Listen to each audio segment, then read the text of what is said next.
अल्हम्दुलिल्लाहि रब्बिल आलमीन वस्सलातु वस्सलामु अलन नबिय्यिन नासिहिल अमीन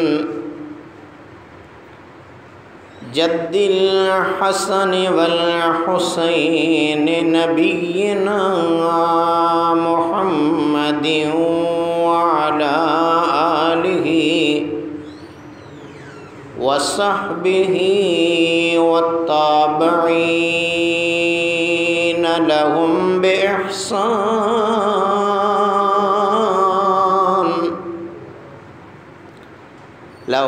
बिइहसान इला यौमिद्दीन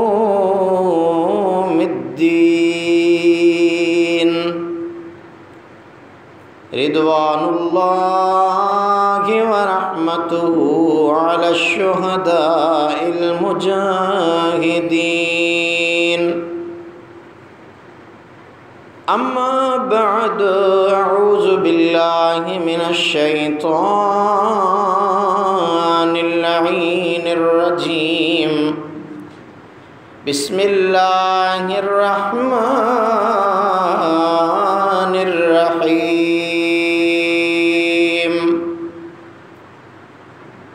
वला तक़ूलू लिमन युक़तलु फ़ी सबीलिल्लाहि अम्वात बल अहयाउ वलाकिन ला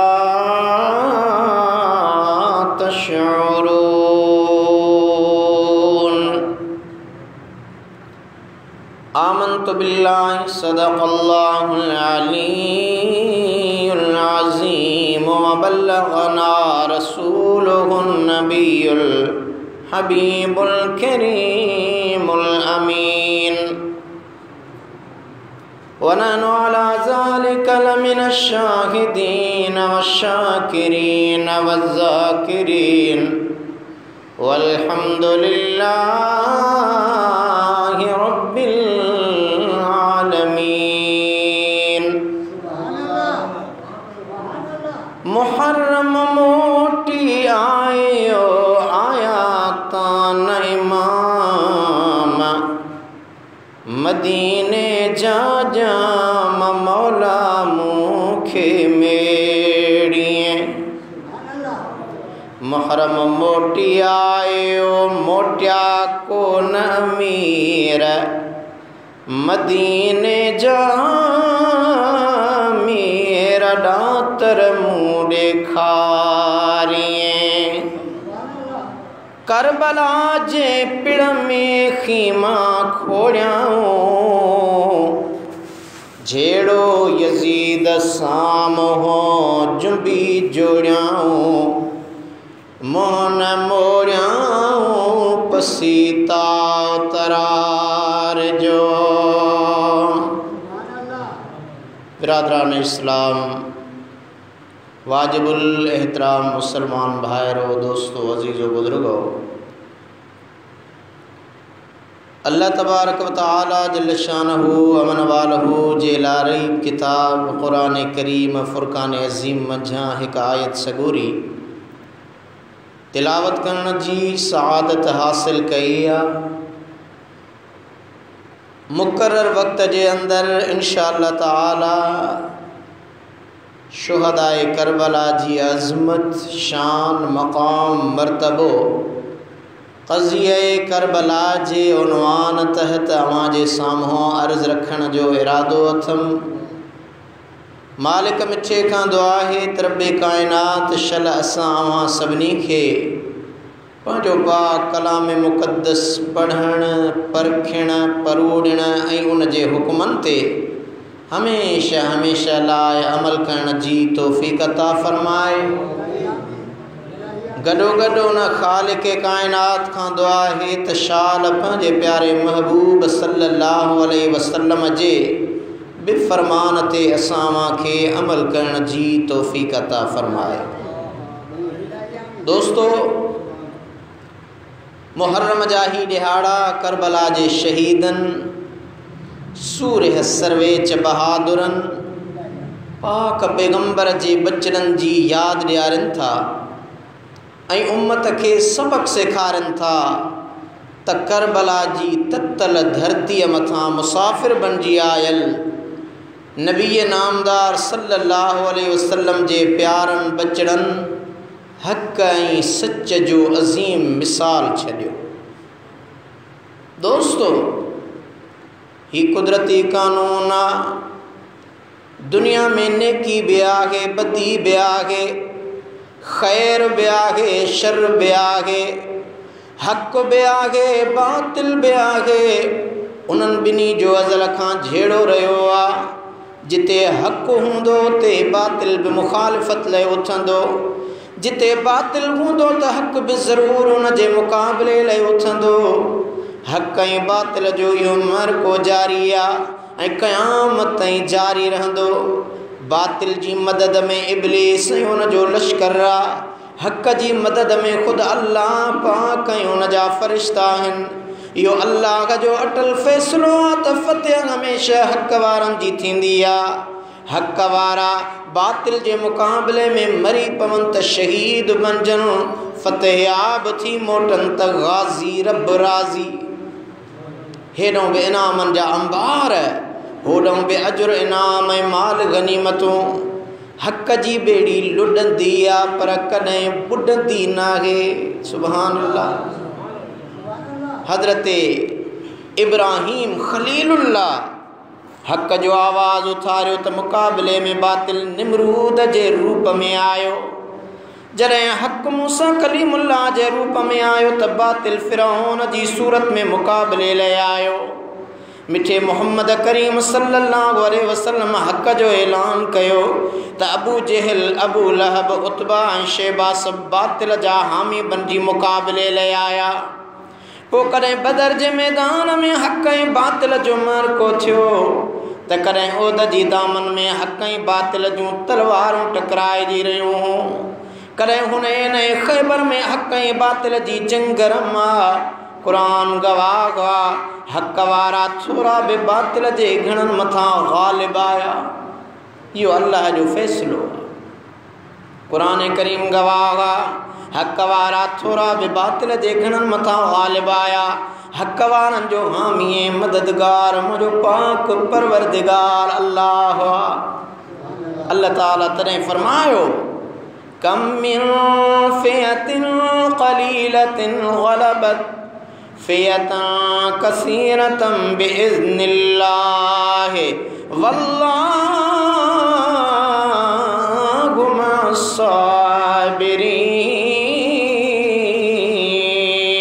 मस्साबिरीन।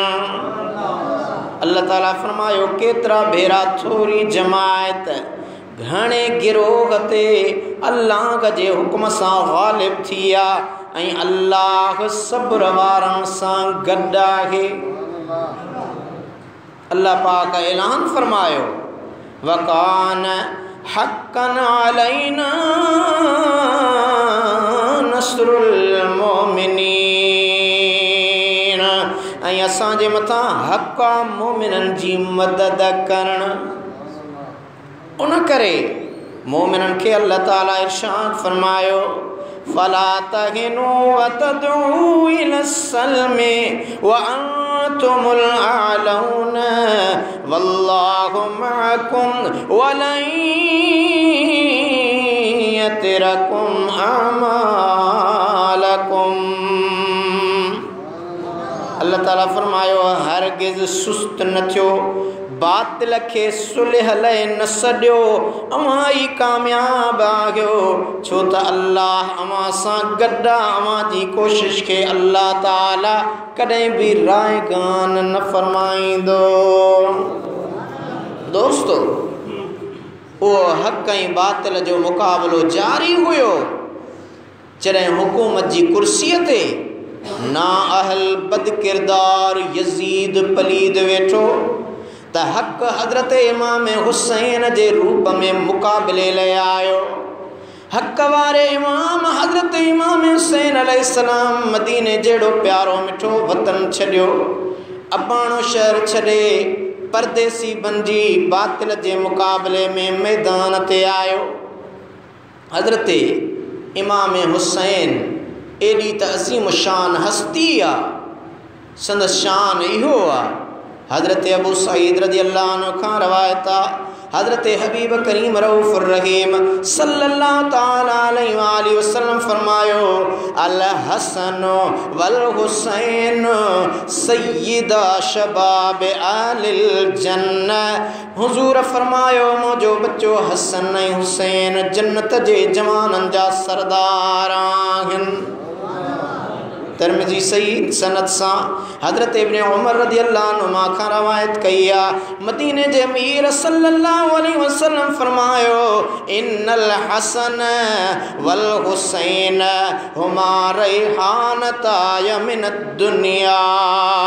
आका फरमायो, मुझो बच्चो हज़रत हसन ऐं हज़रत हुसैन इहे ॿई हिन दुनिया में मुंहिंजा गुल आहिनि। बाग़े मुहम्मदीअ जा ॿई गुल, ॿई शहज़ादा।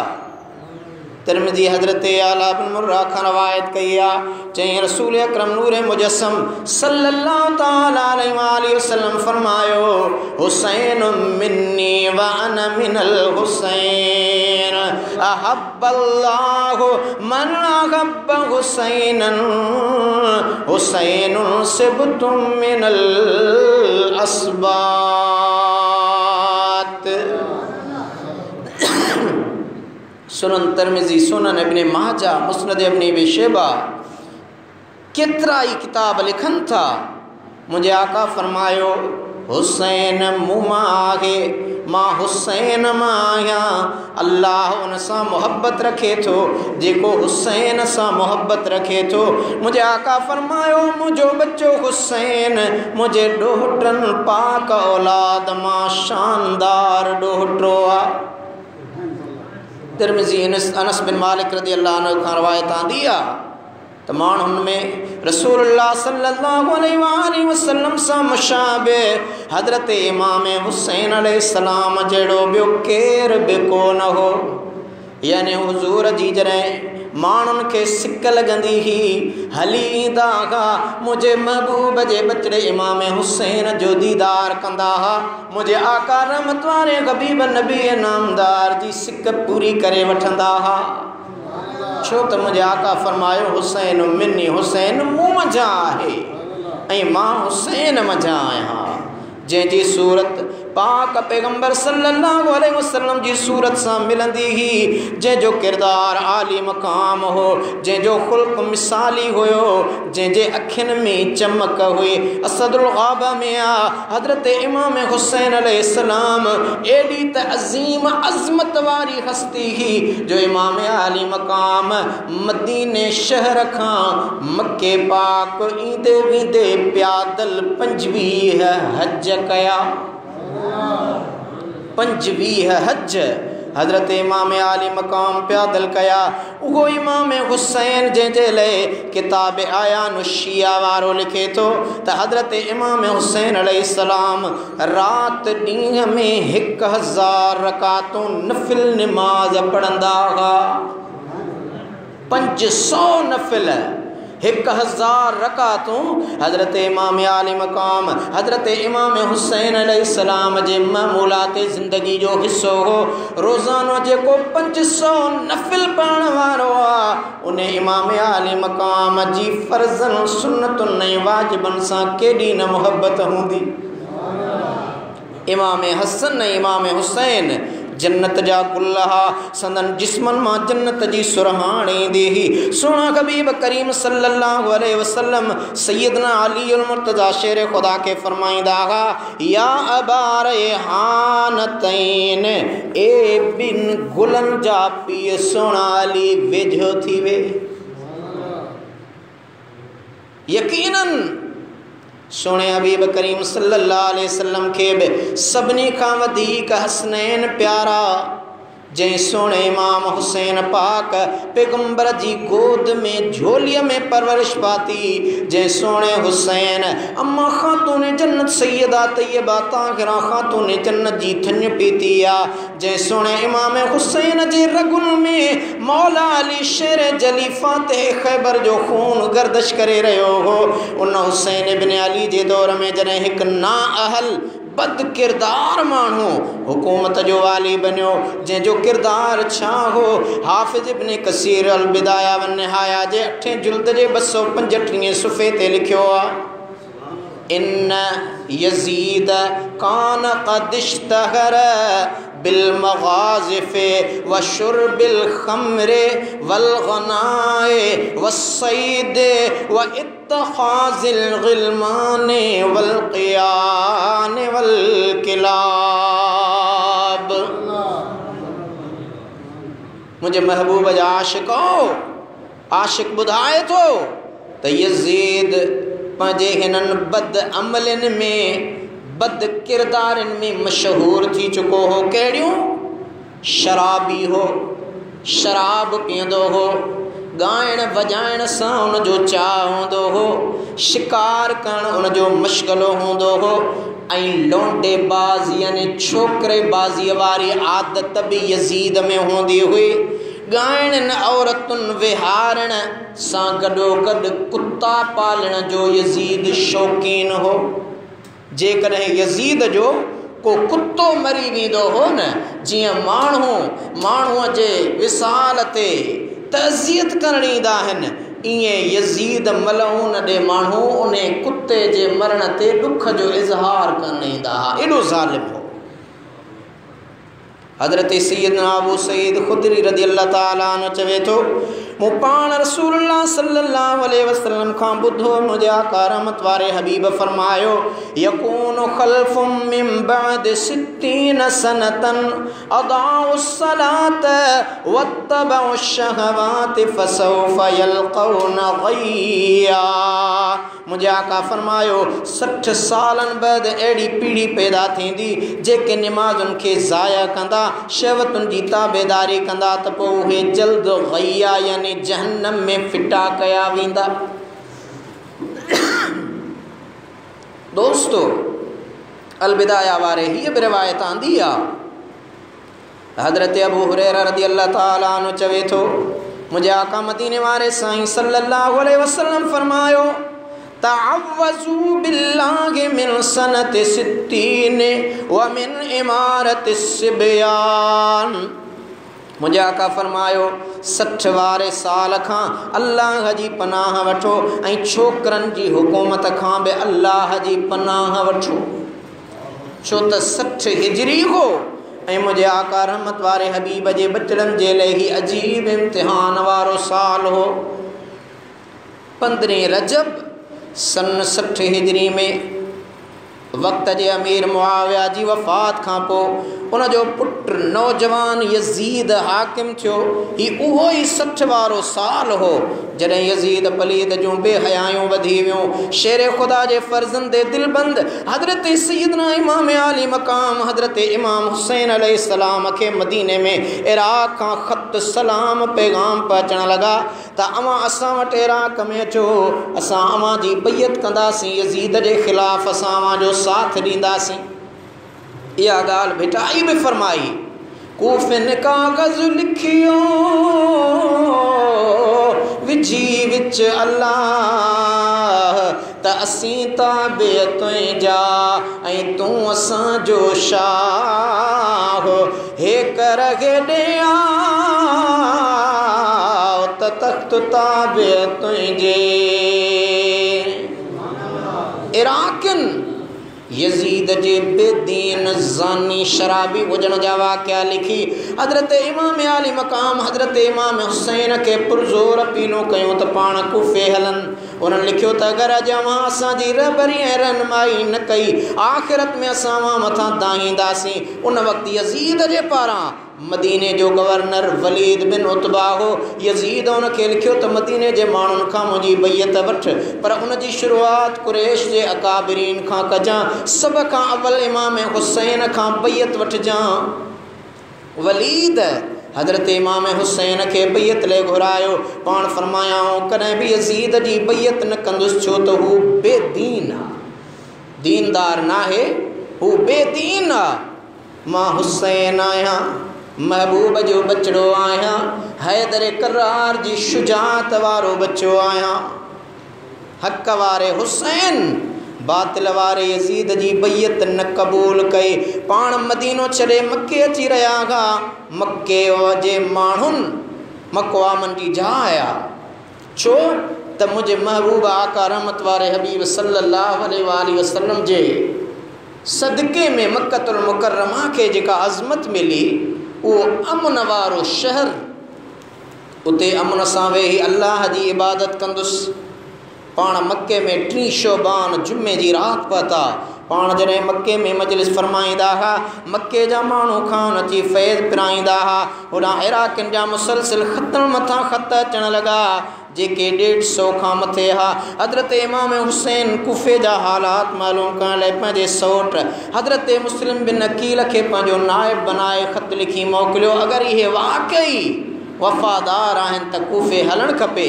हज़रत इमाम मुस्लिम कूफ़े पहुतो, माण्हुनि वॾी मुहबत मञा संदसि बैयत कई। कुझु रिवायतुनि में आहे त 18,000 माण्हुनि हज़रत इमाम मुस्लिम जी बैयत कई हुई। दोस्तो, यकीनन असां ऐं अवां सभु मुंहिंजे महबूब आका मदीने वारे ताजदार सल्लल्लाहु अलैहि वसल्लम सां मुहब्बत रखूं था ऐं उन महबूब आका मदीने वारे ताजदार सल्लल्लाहु अलैहि वसल्लम जो बच्चो हज़रत इमाम आली मक़ाम हज़रत इमाम हुसैन अलैहिस्सलाम जेको मदीने जे घिटियुनि जा सैर करे मुंहिंजे आका रहमत वारे हबीब सां न डपण वारी सॼी ज़िंदगी गुज़ारींदड़ हुजे। अवां सिंधी माण्हू मिसाल ॾींदा आहियो त झिरकीअ खे बि पंहिंजो वाहेरो आखेरो छॾणु ॾाढो ॾुखियो लॻंदो आहे, पर ही उहो इमाम आहे, मुंहिंजे महबूब जो उहो बच्चो आहे जेको मदीने जो बादशाह आहे। ख्वाजा अजमेरी भी इहा ॻाल्हि कई, शाह अस्त हुसैन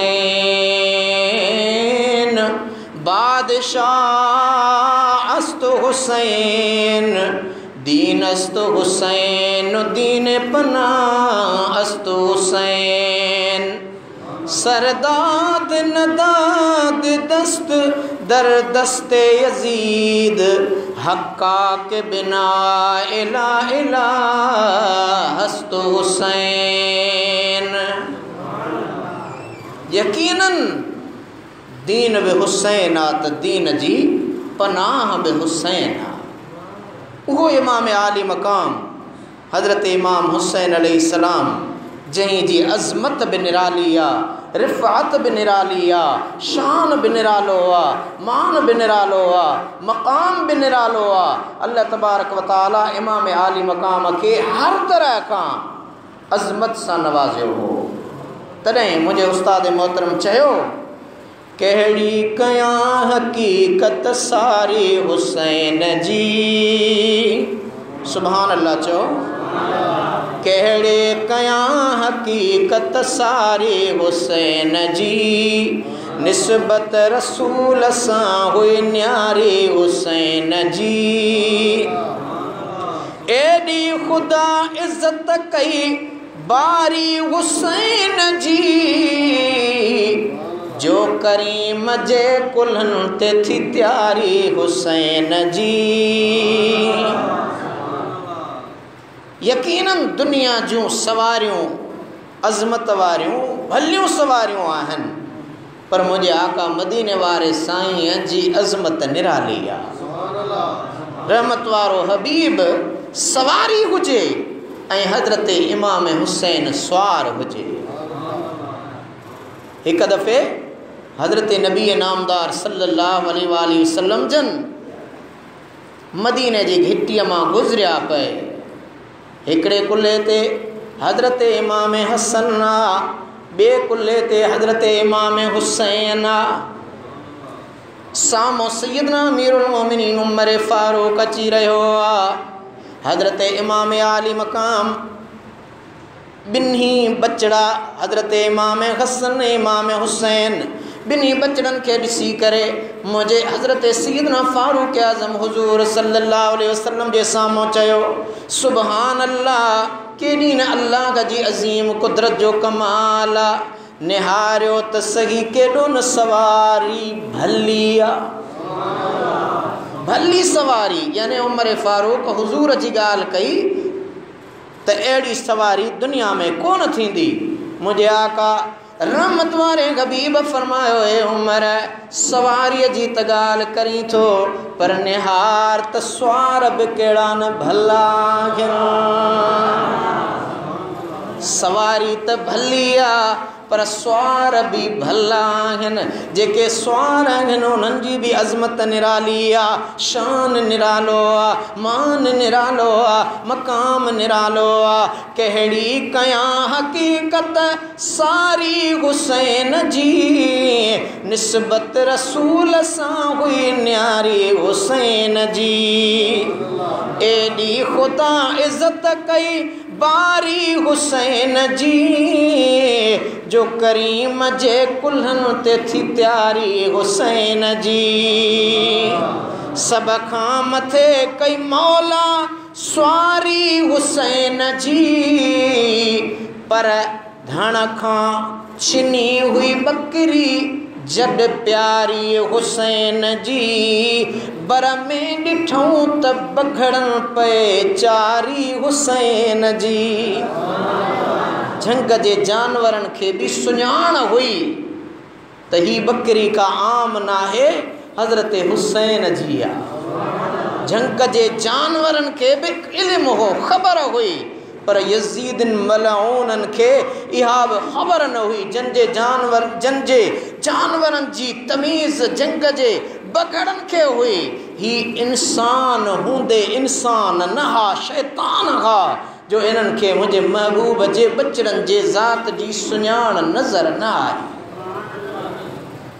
यकीनन इमाम आली मकाम जी अज़मत निराली आहे शान निरालो आहे छो त अल्लाह कई सब खां मथे अज़मत हुसैन जी करबल अंदर थी मेहमान किस्मत हुसैन जी रोज़ो नमाज आगिन राहत हुसैन जी नाजुक नमाज में थी शहादत हुसैन जी वहाँ के हदीस बुधाई न तो हज़रत इमाम आली मकाम हज़रत इमाम हुसैन अलैहिस्सलाम जे आम मामूलात ज़िंदगी जो मामूल हो जो रोज़ाना 1000 रकातों नफिल यानी 500 नफिल हज़रत इमाम हुसैन अलैहिस्सलाम जे ज़ाती रोज़मर्रा जी ज़िंदगी जो मामूल हो अंदाज़ो लगायो जेको 1000 रकातों रोज़ाना नफिल पढ़े थो फ़र्ज़न जी अदायगी वाजिबन जी अदायगी सुन्नतुन जी अदायगी सां उन जो केॾो न प्यार हूंदो वो इमाम आली मकाम हज़रत इमाम हुसैन अलैहिस्सलाम एडी अज़मत वारो एडे शान वारो एडे मकाम वारो जो मुझे महबूबा का रहमत वारे हबीब नबी नामदार सल्लल्लाहु ताला अलैहि वसल्लम जो उन सां एडो तो प्यार हो जो जे करें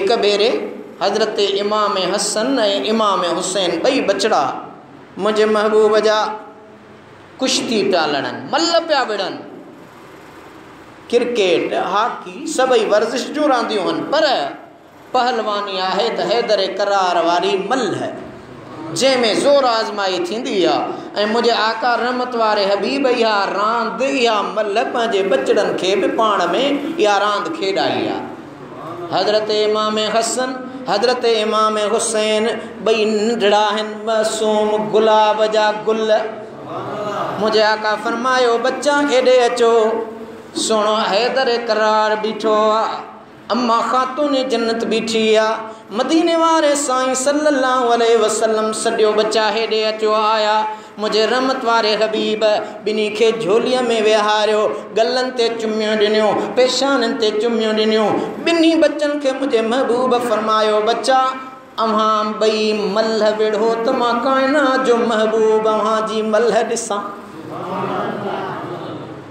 हा ना इनाम हुज़ूर फरमायो इनाम मां ॾींदुसि। अवां ॿई बच्चा मल्ह वेढ़ो, छा त मक़ाम हूंदो, छा त घड़ी हूंदी जॾहिं हज़रत इमाम आली मक़ाम हज़रत इमाम हसन ऐं हज़रत इमाम हुसैन खे संदरो ॿधी हैदर करार संदरो ॿधो आहे। हज़रत इमाम हसन खे संदरो ॿधो वियो। मुंहिंजे आका रहमत वारे हबीब सल्लल्लाहु अलैहि वसल्लम जन हज़रत इमाम हुसैन खे संदरो ॿधो आहे। नंढड़ा ॿार हा, उन्हनि जा कहिड़ा संदरा हुआ, पर मुंहिंजे रहमत वारे हबीब उन्हनि जी अज़मत शान खे ज़ाहिर करण ते फरमायो। जीअं जो ॿई बच्चा पाण में भाकुर पाइनि था, मल्ह विढ़ण जे लाइ भाकुरें पइजी विया। मल्ह जा अजीब तरीक़ा आहिनि, पर ही मासूम बच्चा हुआ। हाणे जीअं जो ॿई पाण में ज़ोर आज़माई करणु शुरू था कनि, हुज़ूर सल्लल्लाहु अलैहि वसल्लम फरमायो, ओ मुंहिंजा बच्चा हसन हीअं हथ विझ, ओ मुंहिंजा पुट हसन हीअं इंगड़ी हण, ओ मुंहिंजा बच्चा हसन हीअं फेराईंसि। हुज़ूर नबी नामदार सल्लल्लाहु अलैहि वसल्लम जॾहिं ॿ चार दफ़ा फरमायो, ओ मुंहिंजा बच्चा हसन हुसैन खे हीअं ज़ोर ॾे, हीअं इंगड़ी हीअं जाठो हण। मदीने वारे साईं जॾहिं ॿ चार दफ़ा इहो लफ़्ज़ फरमाया, हैदर करार ॾिठो पए, हुसैन बि त मुंहिंजो बच्चो आहे। भला मुंहिंजा मदीने वारा साईं इहे मल्ह जा गुर हज़रत हसन खे छो था ॿुधाइनि? अम्मा ख़ातून जन्नत ख़ामोश आहे। सुहिणे अली अची करे अर्ज़ु कयो, मुंहिंजा महबूब अवां त रहमत लिल आलमीन आहियो, ही तव्हांजा ॿई पंहिंजा बच्चा आहिनि, जिस्म जो टुकड़ो आहिनि। जेतिरो अवां खे हसन प्यारो आहे एतिरो हुसैन प्यारो आहे। अवां भला रुगो इमाम हसन जो पासो पिया वठो, उन खे था ॿुधायो, मुंहिंजे बच्चे हुसैन खे नथा ॿुधायो। मुंहिंजे रहमत वारे हबीब सल्लल्लाहु अलैहि वसल्लम मुस्कुराए फरमायो, ओ सुण अली, तुंहिंजे दिलि जे दर्द खे मां महसूस कयां थो त रहमत वारो हबीब मुंहिंजे हिकिड़े वॾे बच्चे जे पासे छो आहे, नंढे बच्चे इमाम हुसैन खे छो नथो ॿुधाए। ओ सुण अली, ही तुंहिंजी पिदरी शफ़क़त आहे, पीउ बर्दाश्त न कंदो आहे हिकिड़े बच्चे खे वधीक ॿिए खे घटि भांइजे, पर ओ सुण अली, मुंहिंजी न्याणीअ जा मुंहिंजा बि बच्चा आहिनि, तोखां वधीक प्यारा आहिनि। जे पुछी थो त ॿुध, हसन खे मां इन्हीअ जे करे थो ॿुधायां जो इहे मल्ह जा गुर मुंहिंजे बच्चे हुसैन खे जिब्रील ॿुधाए रहियो आहे। हुसैन ईअं न आहे, मुंहिंजे बच्चे हुसैन जो पासो जिब्रील झलियो बीठो आहे। हाणे जिब्राईल हिकिड़े पासे ॾे आहे त मां वरी पंहिंजे बच्चे हसन जो पासो थो वठां, उन्हनि खे मल्ह जा इहे गुर पियो ॾिसां। मुंहिंजे महबूब जे बच्चनि जो मक़ाम निहारियो। ऐं यकीनन मुंहिंजे महबूब खे ॿई बच्चा प्यारा हुआ, जहिड़ो हज़रत इमाम हसन तहिड़ो हज़रत इमाम हुसैन। किताबनि में अचे थो त हिकिड़े दफ़े हज़रत इमाम हसन ऐं इमाम हुसैन ॿई भाइर, छो त सिधो सिधी रीत पंहिंजे नाने नबी करीम जा शागिर्द हुआ, मुहम्मदी स्कूल जा ही पहिरियों नंबर शागिर्द हुआ। जंजू हुज़ूर नबी करीम सल्लल्लाहु अलैहि वसल्लम हिकु तरफ़ उस्ताद हुया त ॿिए तरफ़ उन्हनि जी पालना ऐं परवरिश करण वारी अम्मा ख़ातून जन्नत हैदर करार मौला अली शेर जली हक़ जो वली जन जो बाबो आहे। हमेशह पीउ ऐं माउ तरबियत कंदा आहिनि, उहे तरबियत करे अदब अख़लाक सेखारे उस्ताद जे हवाले कंदा आहिनि, ऐं उस्ताद वटि वरी शागिर्द वेही करे गोॾा भञी इल्मु पढ़ंदा आहिनि त जन जी तरबियत हज़रत मौला अली शेर जली हक़ जे वली ऐं अम्मा ख़ातून जन्नत करे हुज़ूर नबी नामदार मुहम्मद करीम सल्लल्लाहु अलैहि वसल्लम जन जहिड़े उस्ताद जे हवाले बच्चा कनि त शागिर्द कमाल वारा हूंदा या न? अंदाज़ो लॻायो। सबक़ थींदे हिकु ॾियारे, छो त असांजा जेके वॾड़ा पढ़िया आहिनि उहे बि हमेशह अॼु त असीं मासूम ॿार खे उन जी उमिरि ऐं उन जे क़द खां वधीक किताब खणायूं था, जेतिरा किताब वधीक ओतिरा ॿार होशियार न आहिनि। शुरूआत में असां पढ़ियासीं, मां बि पढ़ियुसि, त उस्ताद अमड़ मूंखे घर खां काठ जी पटीअ ते मेट मले ॾींदी हुई। स्कूल वेंदा हुआसीं, उस्ताद हिकिड़ो अखर लिखंदो हो, बाबा ही अलिफ, इहो यादि करे सुभाणे अचिजांइ। उहो यादि करे ॿिए ॾिहाड़े वरी चवंदो, बाबा ही अलिफ माना अलिफ अख, ॾेखारी वेंदी हुई, सम्झाई वेंदी हुई। बाबा हाणे ही ॿिए जो अखर आहे, बेबदक आहे, सुभाणे इहो यादि करे अचिजांइ। ईअं उन्हनि खे जेका पटी पढ़ी करे पास थींदा हुआ, त उहा 52 अखरीअ वारी पटी पढ़ियल अॼुकल्ह तमामु वॾनि उस्तादनि PhD होल्डर डॉक्टरनि खां बि वधीक उहे होशियार आहिनि सिंधीअ जे लिखण में पढ़ण में। त असुल में इहा तइलीम मुंहिंजे आका रहमत वारे हबीब पंहिंजे बच्चनि खां शुरू कई। इहो ई रस्तो इल्म पढ़ाइण जो पहिरियों बुनियाद आहे। हज़रत नबी नामदार सल्लल्लाहु ताला अलैहि वसल्लम जी ज़ात बाबरकात जा 2 बच्चा पट्टीअ ते अखर लिखंदा हुआ, छो त पढ़ाइण वारो मुंहिंजो आका मुहम्मद करीम हो। नबी नामदार सल्लल्लाहु अलैहि वसल्लम जे उन मदरसे उन स्कूल में सिद्धीअ रीत पढ़ण वारा ऐं पाण पंहिंजा बच्चा स्कूल खां जॾहिं मोटंदा आहिनि त वरी पीउ माउ उन्हनि बच्चनि जा सबक़ चेक कंदा आहिनि। अॼुकल्ह त ट्यूशन जो दौरु आहे, पर जेके मुहम्मदी स्कूल मां नबी नामदार सल्लल्लाहु अलैहि वसल्लम खां सबक़ वठी बच्चा अचनि, सुहिणो अली इल्म जो दरवाज़ो हैदर करार ऐं अम्मा ख़ातून जन्नत घर में वेही उन्हनि खे ट्यूशन पढ़ाए, त बच्चनि जो इल्मु हूंदो छा हूंदो। हिकु ॾिहाड़े चयूं, अदा हसन जी अदा हुसैन, अॼु पाण पंहिंजे सबक़ जो इम्तिहान हिक ॿिए खां वठूं था। पटियूं खयूं, अखर लिखियूं, चयूं हाणे अखर खणी हलूं था पंहिंजी अम्मा ख़ातून जन्नत वटि। अखर लिखी पटियूं खणी आया, ओ अम्मा फातिमा जी बच्चा ॿुधाए ॿिन्ही मां अखर कंहिंजा भला। अम्मा ख़ातून जन्नत खे त 2 बचड़ा प्यारा हा न। हज़रत इमाम हसन जा अखर निहारियईं, वरी हज़रत इमाम हुसैन आली मक़ाम जा अखर निहारियईं। ॾिसी करे ॿिन्ही लिखियल अखरनि खे अखियुनि ते रखी चयईं, बच्चा मां अव्हां जी माउ आहियां, अव्हां जो फ़ैसिलो कीअं कयां, वञो पंहिंजे बाबे हैदर करार खां फ़ैसिलो करायो। 2 बच्चा डोड़ंदा आया सोने मौला अली शेर जली वटि। बाबा जी बच्चा पटियूं खणी आया आहियूं, अखर लिखी आया आहियूं, अव्हां फ़ैसिलो कयो। असांखे असांजी अम्मा फातिमा अव्हां ॾे मोकिलियो आहे, अव्हां ॿुधायो। सोने अली शेर जली हक़ जे वली फातिह ख़ैबर हैदर करार हज़रत इमाम हसन जा अखर बि ॾिठा, इमाम हुसैन जा लिखियल अखर बि ॾिठा। हज़रत हैदर करार ॿिन्ही बच्चनि खे चुमियूं ॾेई करे फ़रमायो, बच्चा जॾहिं अव्हां जो फ़ैसिलो अव्हां जी अम्मा मुंहिंजे महबूब मदीने वारे जी पाक दामन न्याणी फातिमा न कयो आहे, त मां अली बि नथो कयां। वञो पंहिंजे नाने नबी करीम खां फ़ैसिलो वठो। ॻाल्हि चढ़ंदी पई वञे। 2 बचड़ा सिधो आया मुंहिंजे आका रहमत वारे हबीब जी दरबार में, नाना जी बच्चा असां अखर लिखिया आहिनि, पंहिंजी अम्मा फातिमा खे ॾेखारियासीं। अम्मा ख़ातून जन्नत चयो, बच्चा तव्हां 2 मूंखे बराबरि आहियो, वञो पंहिंजे बाबे अली ॾांहुं। सोने बाबे अली हैदर करार वटि आयासीं, उन बि चुमियूं ॾेई अव्हां ॾे रवानो कयो आहे त हीउ फ़ैसिलो वञी पंहिंजे नाने नबी करीम खां करायो। ओ नाना अॼु असांजे अखरनि जो फ़ैसिलो कर। हुज़ूर खे प्यारा त हुया न, मासूम बचड़ा जॾहिं झोलीअ में ईंदा आहिनि, तव्हांखे बि अलाह बच्चा ॾिना आहिनि।